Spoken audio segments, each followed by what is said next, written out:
Domingo, 24 de novembro. Exclusivo, Fantástico começa com os áudios da investigação de uma trama golpista revelada esta semana. Tem que debater o que vai ser feito. Força aqui de preto.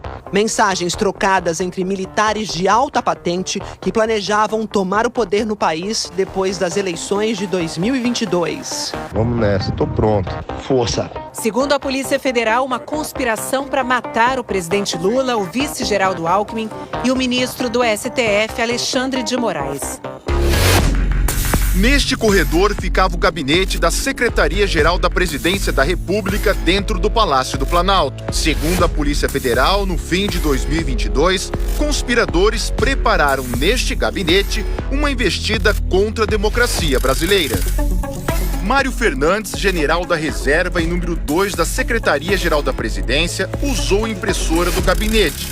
E o que surgiu, revela a investigação, foi uma trama de morte para dar um golpe de Estado.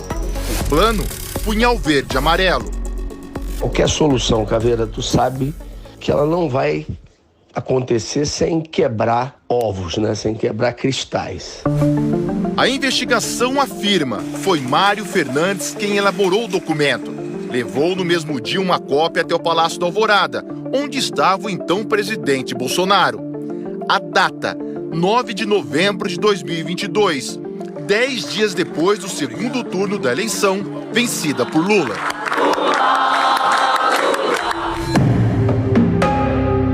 O plano previa estratégias militares, o uso de coletes à prova de bala e o tipo e a quantidade de armas necessárias para ação contra autoridades que só se movimentam com carro blindado e segurança policial.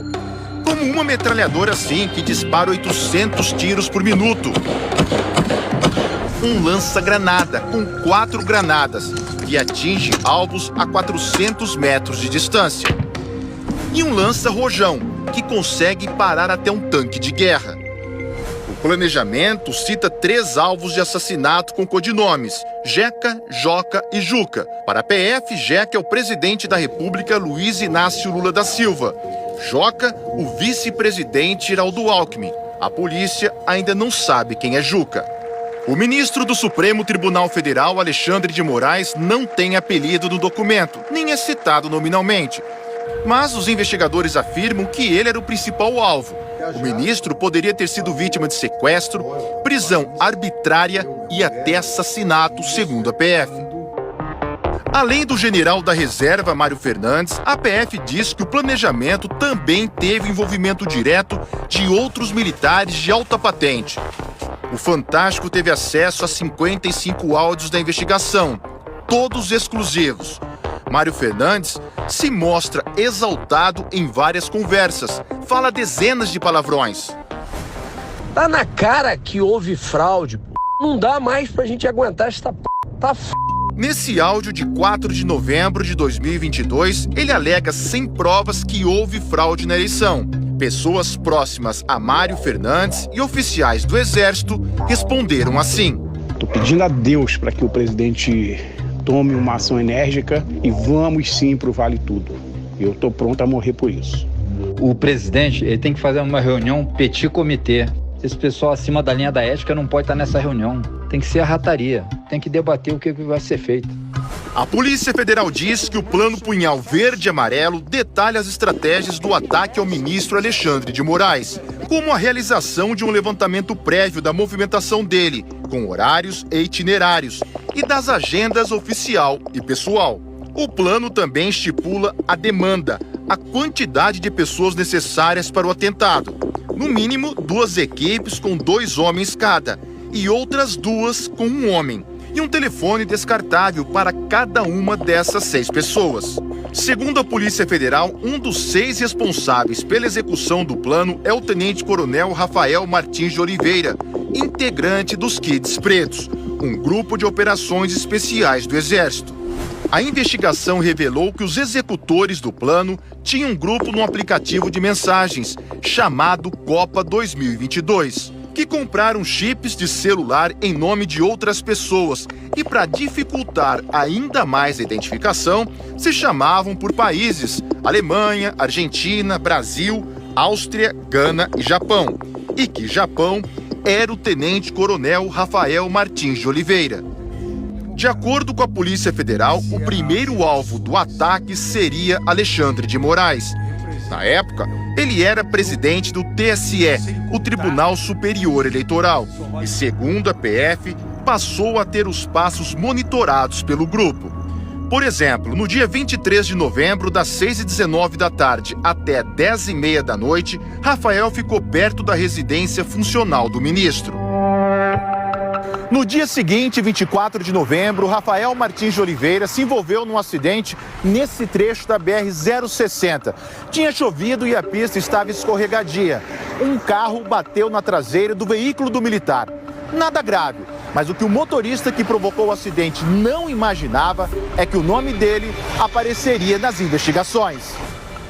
No local do acidente, o militar tirou esta foto que mostra a carteira de habilitação do motorista, alegando que precisava da imagem para acionar o seguro. Os dados desse documento serviriam para registrar um dos chips de celular usados no monitoramento do ministro. A fraude passaria despercebida se não fossem esses dedos que aparecem na foto. O sistema, ele nos trouxe um rol de candidatos, então à medida que o papiloscopista foi realizando a comparação morfológica, ele chegou na identificação daquela impressão digital. Era mesmo de Rafael Martins de Oliveira. As investigações concluíram que foi assim, usando um telefone em nome de alguém que não tinha nada a ver com a história, que o militar partiu para o passo seguinte do plano. Era dezembro de 2022. Apoiadores radicais de Jair Bolsonaro estavam concentrados em frente a quartéis do Exército. Muitos pediam um golpe de Estado. Nem que seja para inflamar a massa, para que ela se mantenha nas ruas. Segundo os investigadores, acampamentos faziam parte de um movimento orquestrado principalmente por militares. E o general Mário Fernandes se comunicava frequentemente com alguns líderes desses grupos. Talvez seja isso que o alto comando, que a defesa quer. Me desculpa a expressão, mas 4 linhas é o 4 linhas da Constituição é o Estamos em guerra, eles estão vencendo, está quase acabando e eles não deram um tiro, por incompetência nossa. Num outro áudio, o general Mário Fernandes disse que teve uma conversa com o então presidente Bolsonaro sobre a diplomação da chapa Lula e Alckmin no TSE. Durante a conversa que eu tive com o presidente, ele citou que o dia 12, pela diplomação do vagabundo, não seria uma restrição, qualquer ação nossa pode acontecer até 31 de dezembro e tudo. Aí na hora eu disse, presidente, mas o quanto antes, a gente já perdeu tantas oportunidades. Não fica claro que ação seria essa. No dia 12 de dezembro, data da diplomação, manifestantes tentaram invadir o prédio da PF e incendiaram carros e ônibus em Brasília. 15 de dezembro de 2022. Segundo a Polícia Federal, nesse dia, as mensagens trocadas entre os integrantes do Grupo Copa 2022 demonstram que os investigados estavam em campo, divididos em locais específicos para, possivelmente, executar ações para prender Alexandre de Moraes. A investigação mostra que 2 homens estavam parados neste estacionamento, no Parque da Cidade, em Brasília. O horário, 8h33 da noite. A cerca de 7 quilômetros dali, próximo ao STF, estava o tenente-coronel Rafael Martins de Oliveira. Ele avisa, estou na posição. Um outro estava perto da residência do ministro Alexandre de Moraes.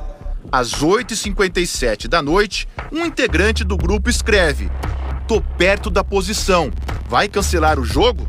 Segundo a PF, o homem que estava no comando da ação dá a ordem: abortar.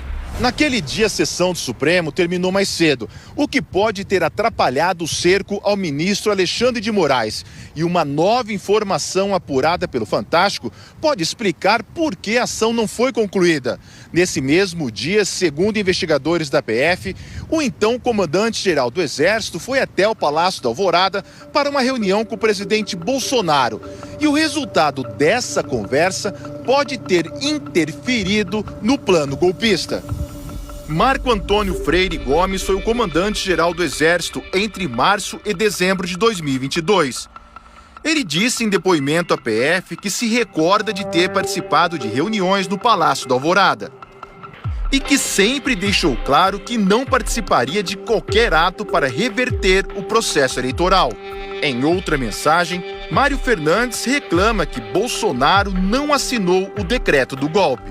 Cara, o presidente tem que decidir e assinar esta merda. Vai esperar virar uma Venezuela para virar o jogo, cara? Democrata é o... A impressora do gabinete da Secretaria-Geral da Presidência da República volta a funcionar contra a democracia no dia 16 de dezembro. Segundo as investigações, o general Mário Fernandes imprimiu esta minuta num papel timbrado da presidência, com um carimbo secreto, bem grande estampado. São as diretrizes para a criação, nesse mesmo dia, de um gabinete institucional de gestão de crise, formado em sua grande maioria por militares. Para a Polícia Federal, esse é mais um indício de que estava em curso um golpe de Estado e o chamado gabinete de crise governaria o país até a realização de novas eleições, mas sem data para acontecer. Então, meu amigo, partir pra cima, apoio popular é o que não falta. Um abraço, Caveira. Força.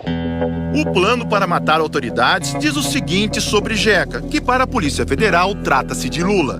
Considerando a vulnerabilidade do seu atual estado de saúde e sua frequência a hospitais, envenenamento ou uso de química, remédio que lhe cause um colapso orgânico. A investigação apontou que o agente da Polícia Federal, Vladimir Matos, passou ao grupo que planejava o golpe de Estado informações sobre a equipe de segurança e a localização de Lula. No dia 13 de dezembro, um dia depois da diplomação do presidente eleito, Vladimir mandou esse áudio. Lula estaria ali no prédio, né, do Meliá. Tem que virar logo, não dá pra continuar desse jeito não, irmão. Vamos nessa, tô pronto.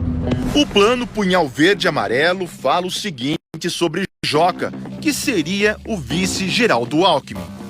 Considerando a inviabilidade do 01 eleito por questão de saúde, a sua neutralização extinguiria a chapa vencedora. A Polícia Federal não tem dúvidas. O plano propõe os assassinatos de Lula e Alckmin. Eu sou um cara que eu tenho que agradecer agora muito mais porque eu estou vivo. A tentativa de me envenenar, eu e o Alckmin, não deu certo, nós estamos aqui. A investigação afirma que a organização criminosa tentou criar um ambiente propício para o golpe de Estado. E que os fatos investigados levaram ao dia 8 de janeiro de 2023, quando radicais invadiram e depredaram as sedes dos três poderes.